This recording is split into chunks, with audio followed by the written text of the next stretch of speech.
इस वीडियो से शुरुआत होती है एक नए सीरीज की जिसका नाम है बायोटेक्नोलॉजी अ ब्रिज कोर्स।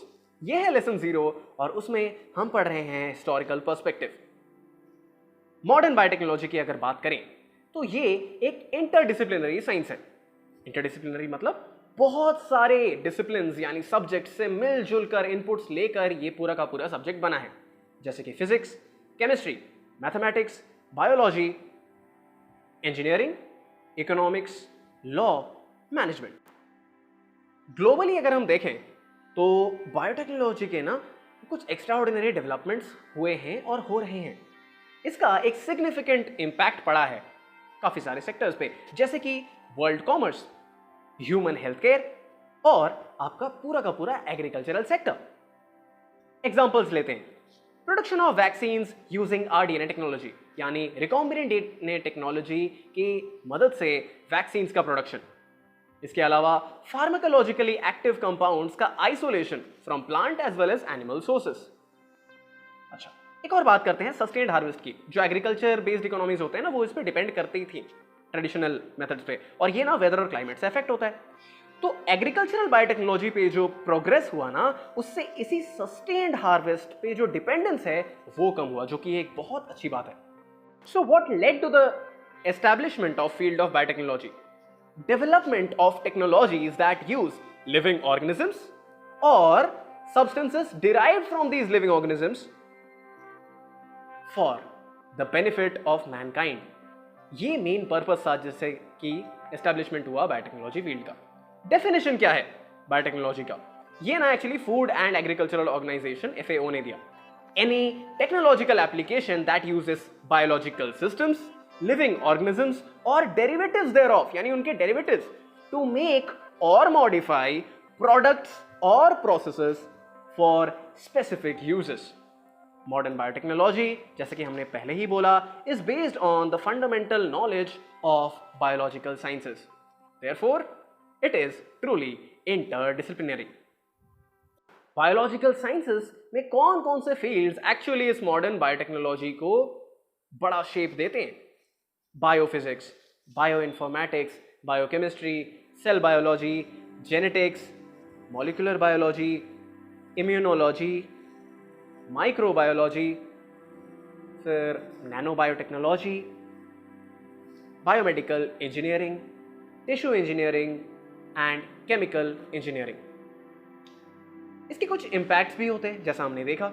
लाइफ स्टॉक पे इंपैक्ट होता है, क्रॉप्स यानी एग्रीकल्चर पे इंपैक्ट होता है, फार्मास्यूटिकल इंडस्ट्री पे इंपैक्ट होता है, डायग्नोस्टिक्स पे और वैक्सीन डेवलपमेंट पे।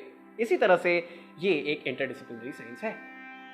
अब आते हैं मेन मुद्दे पे, historical perspectives. The making of curd, bread, wine, beer, ये जितने भी प्रोडक्ट्स है, ये ना बेसिकली प्री हिस्टोरिक किचन्स यानी बहुत पुराने समय में ही शुरू हो गया था ये बनाना। And the process leading to the development of these products came to be known as fermentation. ये एक कॉमन पॉइंट है इन सारी चीजों में। 2000 BC Egyptians knew when crushed dates are stored, यानी खजूर को क्रश करके जब स्टोर किया जाता है तो स्टार्टिंग में प्लेजेंटली इंटॉक्सिकेटिंग मटेरियल प्रोड्यूस होता है, लेकिन जैसे हम इस मिक्सचर को ज्यादा समय तक रख देते हैं तो ये खट्टा हो जाता है। It turns sour to yield vinegar. Mesopotamia, Palestine, Egypt 1500 BC use of malt for preparing beer from yeast on a cereal dough. Crushed grapes से वाइन बनाना, ये सारी चीजें ना उस जमाने में शुरू हो गई थी। तो एंशियंट टाइम्स में बहुत सारी चीजें हो गई, प्रोडक्शन ऑफ बियर, वाइन और विनेगर। ये सब में ना एक चीज देखा गया कि लिबरेशन होता है कुछ नॉक्सियस ऑर्डर्स का, यानी अजीब से स्मेल का। ह्यूमन एनिमल टिश्यूज बहुत जल्दी डिके करते हैं compared to plant materials. Plant materials में प्यूट्रीफैक्शन होता है, सड़ना। Practical arts of food preservation भी डेवलप हुए। Drying, smoking, curing, pickling in brine यानी नमक पानी में रखना, सॉल्ट ट्रीटमेंट, ये सारी चीजें ना नियर ईस्ट और यूरोप के प्री हिस्टोरिक टाइम्स में ही डेवलप हो चुकी थी। एंशियंट इजिप्ट, ममिफिकेशन प्रोसीजर्स सुने ही होंगे। टेक्निक ऑफ डिहाइड्रेशन यूज होता था विद सॉल्ट मिक्सचर्स, जिसमें mainly sodium carbonate Na2CO3 use होता था। आते हैं फिर और आगे, 18th सेंचुरी तक आ गए हम लोग। यहां पे साइंस ऑफ फर्मेंटेशन डेवलप हुआ। क्लासिफिकेशन हुआ फर्मेंटेशन का based on the final products. पहला, या तो कोई एवोल्यूशन ऑफ गैस हुआ यानी कोई गैस इवॉल्व हुआ, फॉर्मेशन ऑफ अल्कोहल, अल्कोहल बना, या फिर प्रोडक्शन ऑफ एसिड हुआ। ये जो अल्कोहलिक फर्मेंटेशन है ना, एंटोइन लेवोइजियर यानी father of chemistry provided a chemical basis for the nature of alcoholic fermentation by using analytical techniques for quantitative estimation of carbon। इस तरह से उन्होंने ये साइंस को बढ़ाया। Early 19th century, microbes as causative agents of fermentation, एक नया concept develop हुआ। Early 19th century, Nicolas Appert, इन्होंने फूड प्रिजर्वेशन का ना दुनिया को पूरा बदल के ही रख दिया। उन्होंने क्या किया, फूड को टाइटली क्लोज्ड वेसल्स में उसे बंद करके रखा, फिर उसे बॉइलिंग वाटर में उन वेसल्स को हीट किया। इसी से कैनिंग इंडस्ट्री की शुरुआत हुई। गे लुसैक, फेमस साइंटिस्ट, उन्होंने एपर्ट के इस क्लोज्ड हीटेड वेसल्स वाले चीज को देखा और उन्होंने एक बहुत इंपॉर्टेंट ऑब्जर्वेशन किया कि इन सारे केसेस में ऑक्सीजन लैकिंग था। अच्छा, मतलब ऑक्सीजन ही वो चीज है जो फर्मेंटेशन के लिए जरूरी था। 1837 एक क्रोमैटिक कंपाउंड माइक्रोस्कोप कंस्ट्रक्ट हुआ, जिससे कि डेमोन्स्ट्रेशन हुआ कि agents of fermentation are living organisms. Concept बदलता गया। 1838 Charles Cagniard Latour described involvement of brewer's yeast. Yeast का किस तरह से इन्वॉल्वमेंट है अल्कोहलिक फर्मेंटेशन में, ये बताया। He said this based on following facts. Number 1, its constant occurrence in fermentation. Obvious बात है। दूसरा, stopping of fermentation under the conditions that killed yeast, यानी yeast बंद तो fermentation बंद, यानी boiling या फिर आर्सेनेट ट्रीटमेंट से yeast मर जाता है तो fermentation भी बंद हो जाता है। कुछ तो गड़बड़ है। It was evoked and increased by the process itself, यानी खुद ब खुद उसी चीज से ये इवोक होता था और इंक्रीज भी होता था। Only applicable to living organisms, कहीं ना कहीं यीस्ट का रोल को आइडेंटिफाई किया गया। 1857 लुई पैस्चर, लुईस पैस्चर नहीं है ना, Louis pasture, he published a report on conversion of sugar into lactic acid, और इसे फर्मेंटेशन बोला गया। Lactic acid fermentation given by Louis pasture. इन्होंने फिर ना माइक्रोस्कोप में जाके देखा। He observed the presence of lactic acid yeast, जैसा कि वो उस समय बुलाते थे, agent for making curd. This was also the agent for making curd, right? And then he confirmed the presence of L-lactic acid using polarimeter. ये सब experiments भी वो कर रहे थे। 1860 Pasteur presented a detailed report on alcoholic fermentation and concluded, conclusion जो इन्होंने alcoholic fermentation पे दिया, इसको हम लोग अपने words में बोल रहे हैं। Number 1, act of fermentation is a phenomenon which is unique and very complex, as it can be a phenomenon correlated with life, यानी living organisms होते हैं, giving rise to multiple products जैसे succinic acid, glycerin वगैरह, all of which are necessary. Number 2, there is never any alcoholic fermentation without there being simultaneously कुछ चीजें, the organization, development and multiplication of the globules which are already formed. वो rough idea था उस जमाने का। Number 3, he held the same views on lactic acid fermentation, butyric acid fermentation, tartaric acid fermentation, यानी किसी का भी fermentation में ये common procedure तो देखा ही गया। Number 4, he did not comment on the chemical act of cleavage of sugars, किस तरह से होता है ये केमिकल एक्ट पे इन्होंने कुछ नहीं बोला। Number 5, fermentation appears to be a physiological phenomenon. Number 6, fermentation is a consequence of anaerobic life. Fermentation का प्रक्रिया ना बहुत पहले से चले आ रहा है। हमारे पूर्वज, our ancestors, they developed own kitchen technologies with the help of fermenting bacteria. बहुत गहरी दोस्ती थी पहले से। Examples, lactobacillus, leuconostoc, lactococcus, enterococcus, pediococcus, etc.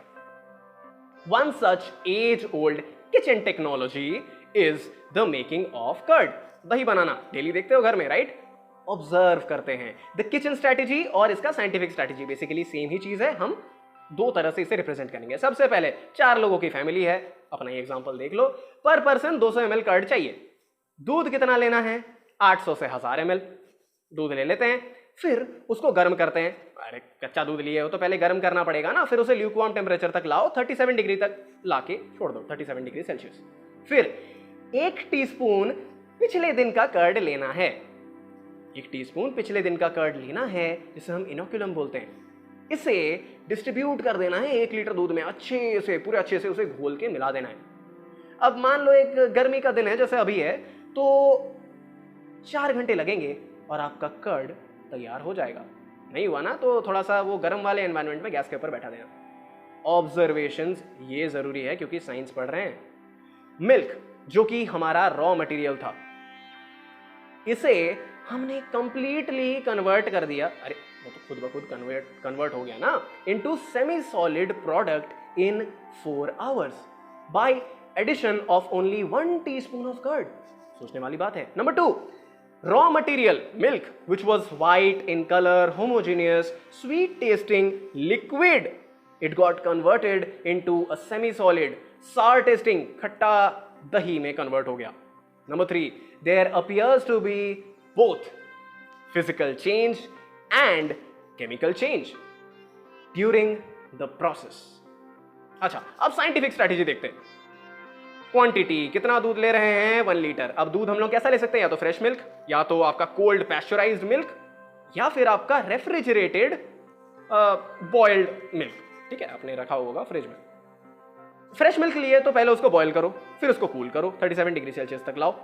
बाकी दोनों को आप कुछ नहीं, थोड़ा सा वार्म कर दो ताकि 37 डिग्री सेल्सियस तक आ जाए। कॉमन प्लेटफॉर्म पे आ गया, किसी एक को लेके आपने 1 टीस्पून दही पिछला वाला डाल दिया। Leave at room temperature for 4 hours. ये जो प्रोडक्ट है यही आपका दही होगा। डन। इसे अगर आप और 2 घंटे तक रख दोगे ना तो 2 फेज सेपरेशन हो जाएगा, 2 फेज बन जाएंगे। नीचे की तरफ आपका कर्ड रह जाएगा, ऊपर की तरफ फ्लोट करता हुआ आपका वे रह जाएगा। मजा आया रसोई की बात करके? चलो थोड़ा और पढ़ के हम इन चीजों को कंक्लूड कर देते हैं। समय बीतता गया और आया 19th सेंचुरी। 19th सेंचुरी यानी इंडस्ट्रियल रेवोल्यूशन की शुरुआत। Growth of industries linked to fermentation took place, and इससे नए नए प्रोडक्ट्स जैसे वाइन, बियर, विस्की और ऐसे काफी सारे फर्मेंटेड प्रोडक्ट्स कमर्शियल लेवल पे प्रोड्यूस होने लगी। इसके अलावा कैंड फूड इंडस्ट्री का ग्रोथ होने लगा, जिससे कि फूड को बाद में भी अवेलेबल कराया गया। फूड प्रिजर्वेशन होने लगा, जिससे कि उसका शेल्फ लाइफ बढ़ा, ज्यादा समय तक टिकने लगा। इसके अलावा ऑफ सीजन भी आपका खाना आपके पास अवेलेबल होने लगा। धीरे धीरे करके इसी तरह से एग्रीकल्चर बेस्ड इकोनॉमी से इंडस्ट्रियल इकोनॉमी की तरफ बढ़ने लगे। फर्मेंटेशन इंडस्ट्री, एग्रीकल्चरल प्रैक्टिसेस जिसमें एनिमल हस्बेंड्री और आपका प्लांट हाइब्रिडाइजेशन, इन सब से मिलके धीरे धीरे करके जो हमारा शिफ्ट था वो हुआ एग्रीकल्चर से इंडस्ट्री की तरफ। 20वीं सदी आई। 20th सेंचुरी में 1940s उस समय डिस्कवरी हुआ था पेनिसिलिन का सर अलेक्जेंडर फ्लेमिंग के द्वारा, और इससे आया द एंटीबायोटिक रेवोल्यूशन। और इस तरह से human kind developed the ability to conquer several diseases. With this came the demand for large scale production. लोगों को जरूरत हुई और इससे लार्ज स्केल प्रोडक्शन की बहुत ज्यादा जरूरत बढ़ गई to meet the challenging demands of the health sector. Large scale mass production, जिससे कि शिफ्ट हुआ किचन टेक्नोलॉजी से एक large scale manufacturing in industrial sector. Industrial sector develop हुआ और लार्ज स्केल मैन्युफैक्चरिंग शुरू हुआ। All of this led to close interaction between fermentation scientists and engineers from various disciplines of engineering. धीरे धीरे करके this gave rise to branches like bioprocess engineering, food science engineering and technology, bioexpert system engineering, and artificial neural networks, validation engineering, metabolic engineering, environment engineering and management। ये सारी fields धीरे धीरे करके develop हुई और इस तरह से कुछ बायोटेक्नोलॉजी को एक शेप मिला। आगे चल के देखेंगे किस तरह से बायोटेक्नोलॉजी इंपैक्ट कर रहा है सोसाइटी को। वीडियो अगर आपको अच्छा लगा तो प्लीज कमेंट सेक्शन में बताइए और मन करे तो एक लाइक भी कर दीजिए।